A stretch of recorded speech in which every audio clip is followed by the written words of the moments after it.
Hello guys and welcome to another MTG card market video series of mine. Today we're gonna play Modern. I brought you a really sweet and interesting Modern brew of mine that I came up with just recently. It's so fresh that I haven't actually played with it yet. I just spent like an hour or two brewing it and tweaking the numbers to get to a nice 75 to take to the first competitive league on Magic Online. So I'll go over the deck with you, explain my card choices, and then we'll hop into a couple of matches. Okay, so this deck actually came to be through talking to a friend. His name is Malcolm Kim, aka Dracon136 on here. He actually talked to me about wanting to brew a Delver deck with Ninja of the Deep Hours and potentially Thalia's Lieutenant, like a human-centered Delver deck, while his deck was more of a multicolored version of Travis Wu's Mono Blue Ninja Delver. I just decided to, independently of what he was doing, brew my own take on the core of that idea, since I really liked the idea, but had different ideas of where to go with it. So this is what I came up with. Let's go over the threads first. Obviously we have 4 Delvers, which is both a human and one of the best 1-drops in the entire format. It's worth noting that unlike a lot of other flip cards, like the werewolves, Delver is also human in his flip form, so he still benefits from Thalia's Lieutenant trigger when flipped, which is pretty convenient because sometimes you will play it turn 1 and then it flips on your first upkeep, and then you have that turn 2 Lieutenant that can still pump it into a force 3, which is really nice. The other 1-drop is the go-to human 1-drop in Champion of the Parish. While he has some slight lack of synergy with Ninja of the Deep Hours, in the sense that once he's pumped you don't really want to return him, but then again once he's pumped you probably already have other creatures in play as well that you can return, so it shouldn't be that big of a deal. And if you play it turn 1 to return a turn to play a Ninja on turn 2, it doesn't really matter because it's as good as any other 1-drop. Like, I considered Monastery Swiftspear at first, partially due to that interaction, but on turn 2 a Swiftspear and the champion are basically the same. Sure, the Swiftspear with its 2nd toughness can sometimes attack without risk of being traded with, where the champion can't. That might be relevant, we will keep an eye on that interaction, but other than that they are basically the same, while ninjutsuing in combat can give a Champion of the Parish another counter out of nowhere, which is a sweet interaction towards champion, and the haste of Swiftspear can allow you to ninjutsu out of nowhere, so both have their upsides and downsides. But the deck is like heavier white, champion has better synergy with Gather than Swiftspear has. Same goes for Lieutenant, and all the other humans in the deck just interact really nicely with champion, and permanently gaining +1/+1 is a lot better than temporarily getting +1/+1 from the spells in the deck, and the deck has about as many human pump effects that trigger the champion as there is effects that trigger the Swiftspear, except that the Swiftspear will only grow temporarily.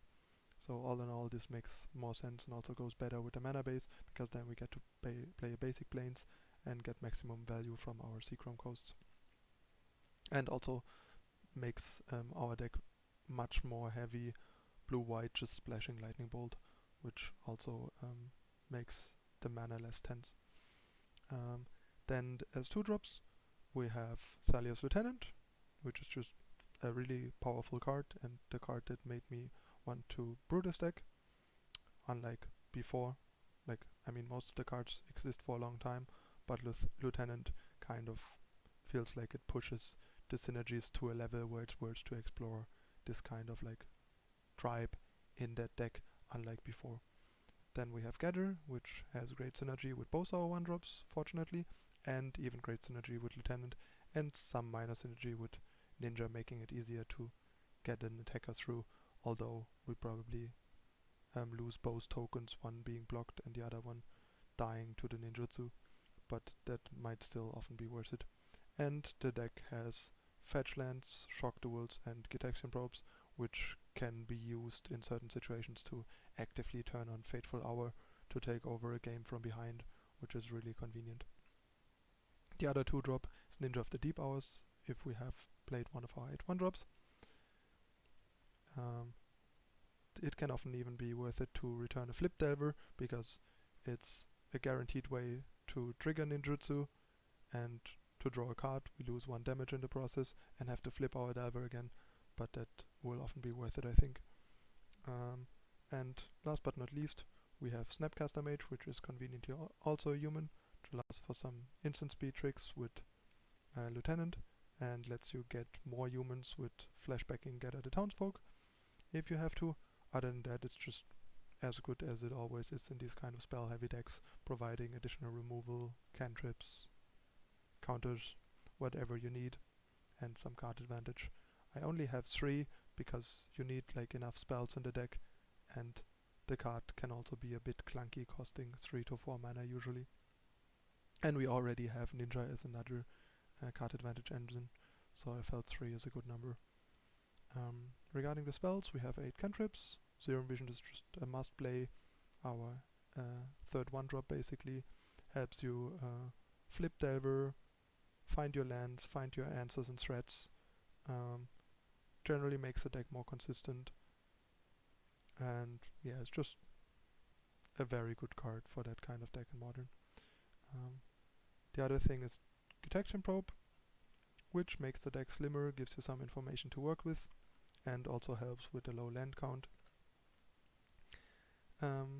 If we don't run any prowess creatures, that card is a bit more debatable and like less of an auto inclusion, and I can see reasons to like consider running something else here, but I think you want a certain amount of cantrips to sustain the low land count of 18 lands. Also, it helps you see if the path is clear for a ninja, for example. Lets you turn 2 Snapcaster as a silver Gill Adapt in against combo matchups where you just want to get the pressure out and get the information. Then we have some counter magic, a split of 2 Spell Snare and 2 Mana Leak.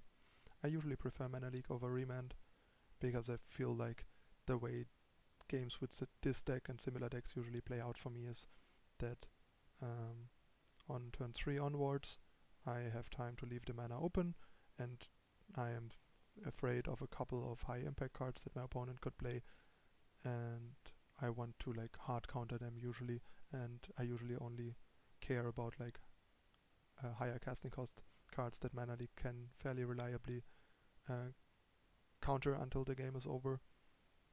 And I felt often enough countering them for 1 turn and drawing a card might still lose you the game if it's cards like Ugin out of Tron and stuff like that, or like a Raz, like game breaking cards where Mana Leak buys you more than that 1 turn, because they might not have a second copy, and until they found another copy of their Haymaker card they might have already lost or be so far behind that it won't win them the game anymore. So I usually have liked a Mana Leak better over Remand in those types of decks. I even could see running Deprive main deck in that slot. I used to do so in Jeskai Geist Delver back in the day, and the card was phenomenal for me, so that is definitely an option. I currently only have them in the sideboard as additional hard counter, like catch-all counters. And yeah, usually returning the land was not that big of a deal, and we only have 2 non-blue lands, so that's definitely something to keep in mind. Then we have 4 Lightning Bolt, because Lightning Bolt is just great, and would be stupid to not run it, I think, in an aggro control-ish deck that benefits from 3 to the face, as well as the flexible and efficient removal. And then we have 3 Pass to Exile. I only could fit 3, plus I think a deck like that does not need it in that many matchups, and sometimes drawing too many of them can be lackluster, so 3 feels like a fine number in the main deck. And then we have 18 lands, 2 Seachrome Coasts to reduce the pain we take and give us extra blue-white dual lands to play our blue and white turn 1 spells easily. 10 fetch lands to have like a good mix of mana stability and not too much pain. I think that's like a good thing. 3 shock duels, 1 of each, and 10 fetch lands gives us 12 red sources for the lightning bolt and lots of blue and white sources. And I don't really see a reason to run more than 1 of each shock land. Okay, so onto the sideboard. We have the 4th pass for the matchups where you really need it, like Band Eldrazi, Junt, Suicide, stuff like that. Even Affinity and Infect are matchups where you probably want it, as well as Absent Company, or like company decks in general. Then we have a Timely Reinforcements for Suicide and Burn, but Burn is not that popular anymore, which is why there's generally not that much against Burn. But there's a lot of cards that are like flexible and can help against Burn as well. This spell is just a great catch-all. Burn, Jeskai, Nahiri, all kinds of combo decks. It's just a really great card. In fact, Suicide comes in against so many decks. There's so many instant heavy decks in the format where there's stuff that you really want to or need to stop. Debrive is mostly for like slow decks, like big mana decks like Tron, or combo and control decks like Jeskai, Nahiri, or Storm, or stuff like that. Then we have Grim Lavamancer, which is conveniently a human, so it has nice synergy with the rest of the deck. The deck also fills up the graveyard reasonably well and doesn't do much with it aside from Snapcaster Mage, so that's where Grim Lavamancer comes in and turns it into value and can dominate games against Infect, tribal creature decks, or Affinity, for example. So yeah, that seems like a really good card in a lot of matchups in the format. And there's a lot of matchups that have 4 or less answers to it, and we have ways to protect it. Then there's Geist to bring in against like mid-range and control decks like Jeskai, Nahiri, and Junt and stuff, and it can even come in against decks like Tron or Scape Shift, like slower big mana or combo decks that have few ways to deal with it once it resolves. Then we have one Steadycaster, which is conveniently also a human, that can dominate games on its own against some decks like Affinity or Infect, for example, if unanswered. And it's also a way to deal with cards like Lingering Souls, which can be really annoying. Then we have 3 Wear and Tear. There's a lot of instants and artifacts in the format. First of all, it's my weapon of choice against Affinity, because I feel like with my experience in the past, this together with the general answers that we have as a way to deal with plating should usually be enough to contain Affinity, and the card is like a lot more flexible than more dedicated Affinity hate. Like the enchantment removal part comes in handy against the occasional Bogle player, or Pyromancer Ascension out of Storm, and so on and so forth. There's like a bunch of things where it might matter. Also the Shatter effect, the Shatter and even the enchantment removal effect can be handy against Infect because they have Nexus, Spell's Guide, and sometimes Wild Defiance. Or maybe in some cases you can blow out a Rancor mid-combat to get a better block and kill one of their artifacts at the same time. So it's just a nice flexible card that comes in various cases. And we have one Spell's Guide, which is good against Infect, Bogles, Affinity, Burn. Like against Affinity you can redirect Modular and block Edge Champion. Yeah, it just does a lot of things. It's a nice card to have in the format. Yeah, I think that's it for the deck. I spent quite some time brewing on the deck. I have not played actual games with it yet, but I spent a lot of time of like theory crafting and fine-tuning the list and the sideboard to have a really well set up deck to present to you and take into the fray with you. So see you in the matches in a moment, and I hope you enjoy exploring this sweet new brew with me in Modern on here. See you in a moment.